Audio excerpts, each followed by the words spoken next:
It's a great privilege to be part of 100 Heroines, an organization who I think are doing phenomenal work, and I've been really grateful to be partnering and collaborating with people whose values I'm aligned with. And I think 100 Heroines is specifically a place where I can find community. And what we're doing with this exhibition in Nailsworth is, it's called Poisoned Futures, and it's looking at climate change and its impacts, and its very human impacts.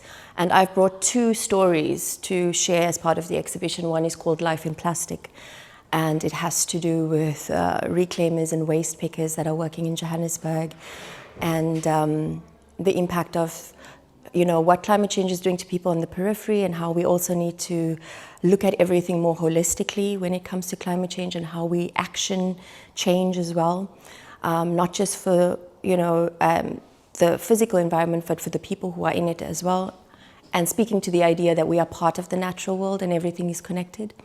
And the other story is called I Can't Breathe, and has to do with coal mining and historically the impacts of mining on people and healthcare, and how that is causing health issues generationally in South Africa. But I think these concepts apply to people all around the world and situations all around the world.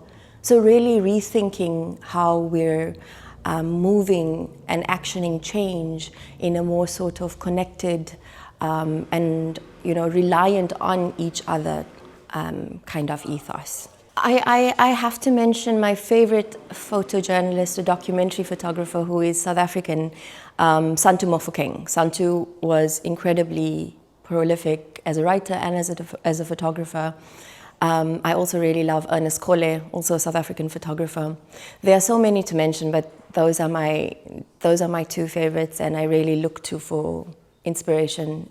So at the moment, I'm also working on developing research and methodology for an online archive on the continent, specifically looking at urban cities, which will be a resource for academia and urbanists, policymakers, really the entire range, even historians.